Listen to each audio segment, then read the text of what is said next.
खण्डमण्डलाकारं व्याप्तं येन चराचरं तत्पदं दर्शितो येन तस्मै श्रीगुरवे नमः। व्यापक सद्गुरुलाई दण्डवत गर्दै उपस्थित सज्जन विद्वान वर्गहरू सबैमा मञ्चमा आसन जति छ सबैमा नमस्कार। म सनातनको खोजी गर्नेवाला व्यक्ति, सनातन खोजी गर्दै गर्दै जाँदाखेरि म जहाँ जन्मिए पुस्तकमा छ अथवा म भन्छु खोटाङ जिल्लाको उत्तरी भेग राखा बाङ्गेलमा जन्मेको व्यक्ति म। त्यहाँ यस्ता खालका साधु सन्तहरू कहीँ पनि भेटिएन। नभेटिएपछि मैले अनि दुर्गा मातासँग झगडा गरेँ। मलाई गुरु चाहिन्छ। मैले अलिअलि अध्ययन गरेको पुस्तकमा परब्रह्म भनेर भनेको सबैभन्दा निचोड भनेको परब्रह्म हो। अरू देवी देवता भनेका नाम अनुसारको काम छ, काम अनुसारको भेद छ। त्यहाँ पर त्यति एरिया त्यति एरिया त्यति एरिया। तर परब्रह्म भनेको एरिया बिनाको पूर्ण रूपले व्यापक। यस्तो भएको हुनाले अनिखेर खोजी गर्न थालेको त्यो परब्रह्म।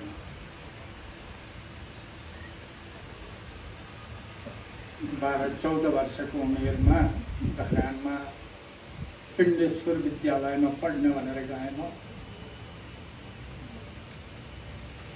यहाँ सुरुमा नै व्याकरणको 14 सूत्रको अध्ययन थियो। त्यो 14 सूत्रको अध्ययन गर्दा गर्दै किन यहाँ भुलिएको भनेर गाली पाएँ मैले। त्यहाँ गाली पाएँ। यो कुरो सम्झँदाखेरि हजुरलाई अनुरोध लाग्यो। तेरो काम अर्को छ भनेर यसरी भनियो। तर पनि मैले केही समय त्यहाँ बिताएँ। बिताइसकेपछि अनि फर्केर घरमा भागवत भन्न सुरु गरियो। मैले जम्मा 10 वर्षको अन्तरालमा 170वटा भागवत मात्रै प्रवचन गरेँ।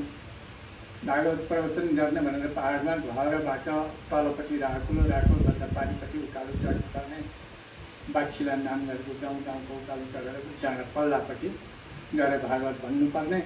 त्यसरी भागवत भन्ने ठाउँमा म जाँदैछु। जाँदै एकान्त परेको ठाउँ बाँसघारी रहेछ। बाँसघारीका ठाउँमा त्यसै मलाई कस्तो अलि झुम्म लागे जस्तो भयो। म एकछिन उभिएका ठाउँमा 2टा शब्दको निर्देशन भयो। म एक तर म विश्व। म एक तर म विश्व। मलाई अब त्यो झुम हटो। झुम हटिसकेपछि अब त्यहाँबाट उभो गएँ। अब त्यो शब्द विश्लेषण हुँदै गयो। हुँदै गयो। मलाई गुरु चाहिएको छ। मैले माताजीसँग झगडा गर्दै गएँ। केही समय पछाडि जा विराटनगरमा 1 नम्बर वडामा जा भनेर भन्नुभयो। समय कसरी अलि समय बित्यो तापनि फेरि म गएँ वहाँ गइसकेपछि मलाई सनातन गुरु चाहिएको छ। मलाई कुनै सम्प्रदायमा भेद भएको गुरु मलाई चित्त बुझेको छैन।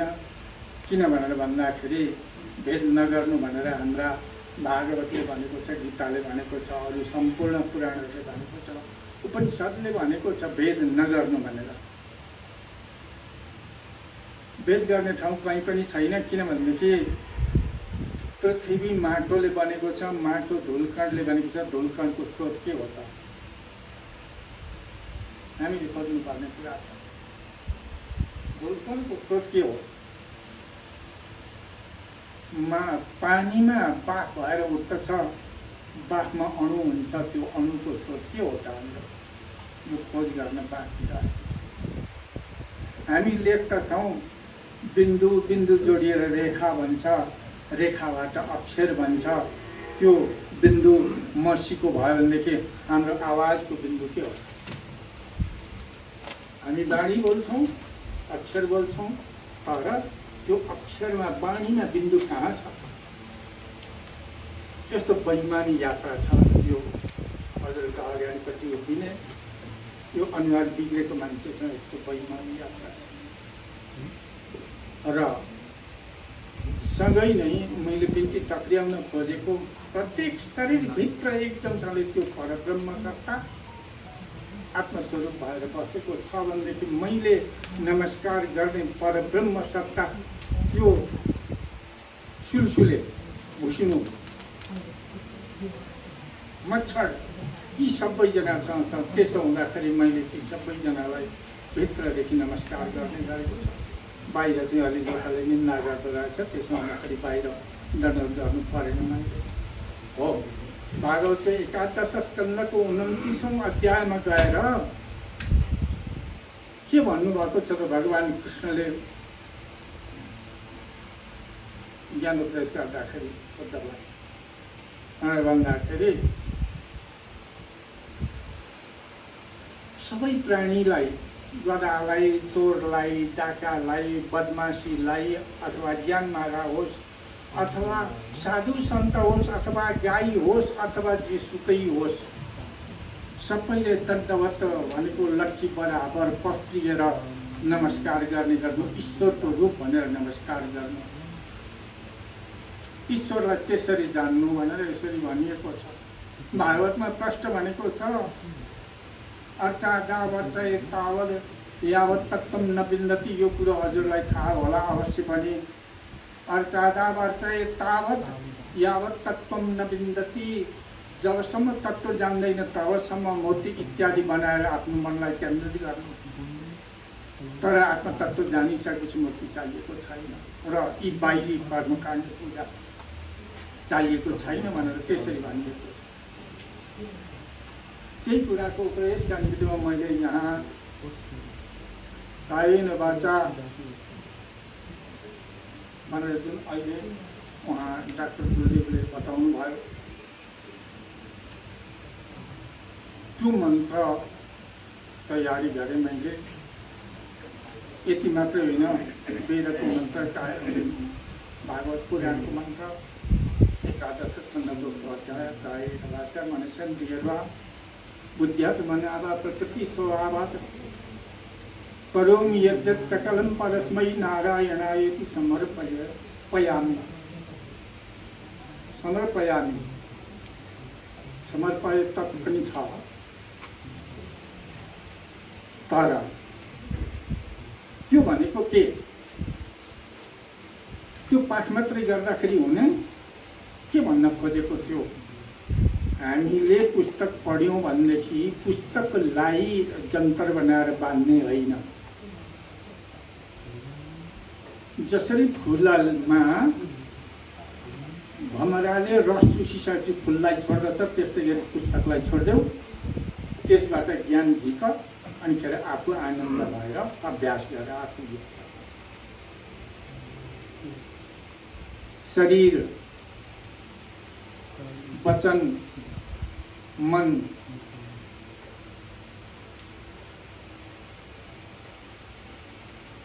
इन्द्रियहरू भनेर यहाँ बहुवचन राखिएको छ। यो हो यो होइन भनेर छुट्याइएको छैन।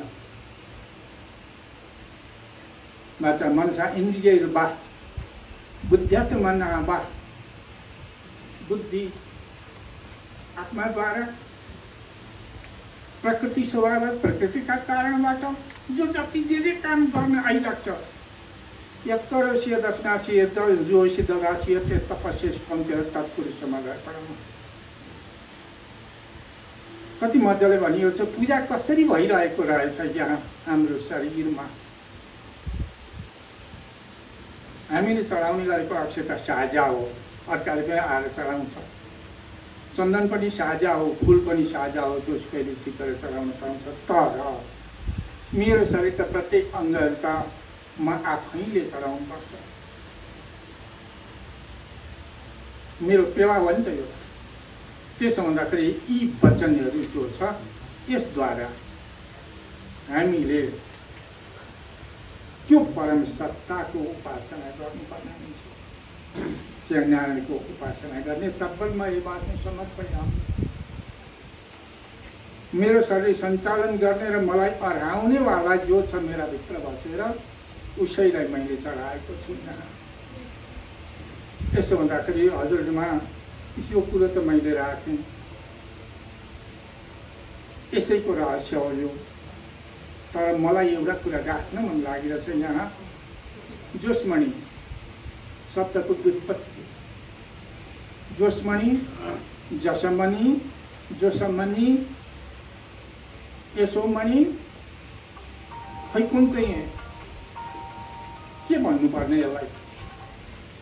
यसलाई निश्चित शब्द चाहिने हुनाले त्यहाँ मैले पुस्तकमा मैले आफ्नो मनको कुरा राखिरहेको छु। जोसमुनि आधार चाहिन्छ नाम राख्नलाई, बिना आधार हुन्छ?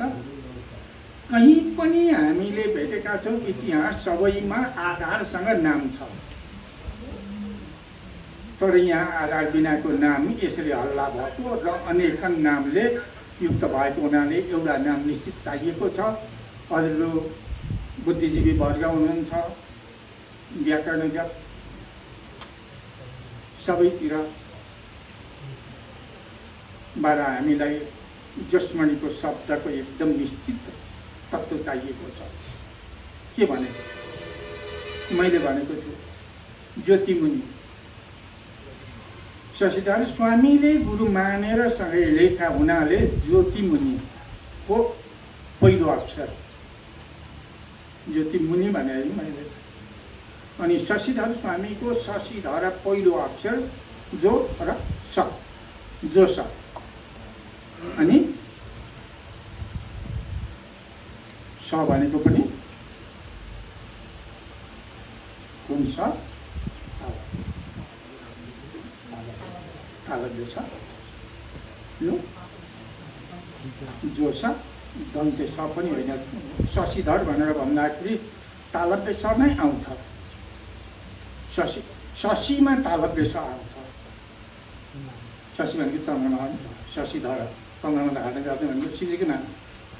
शशिधरमा पहिलो तालव्य स आउँछ। त्यसो हुँदाखेरि जो स अनि मुनि परम्परा ज्योति मुनि, मुनि परम्परा भयो त्यहाँ। त्यसो हुँदाखेरि गुरु चेलाको यात्रामा मुनि परम्परा रहेको हुनाले जो स मुनि बनाउँदाखेरि कसो होला त? हामीले निर्णय गर्दाखेरि हुन्छ नि, हामीले पुस्तक प्रकाशसँग राख्दाखेरि हुन्छ नि त। यो कुरो हजुर सबैजनासँग सल्लाह मागेको मैले राखेको छु। जो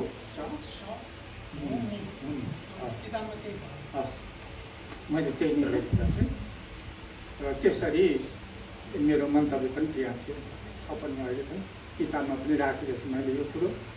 र व्यापकत्व भएको हुनाले मैले अघि नै परब्रह्मको चर्चामा व्यापकत्व कुरा राखेको हुनाले जसमा नि समदर्शी हो, कसैलाई भेद गर्नेवाला छैन, कुनै धर्मसँगको ऊ पनि होइन, कसैलाई निन्दा गर्ने पनि होइन। तर जब निन्दा गर्छ समदर्शित्व बन्दैन भनेदेखि उसलाई जोस्मनीको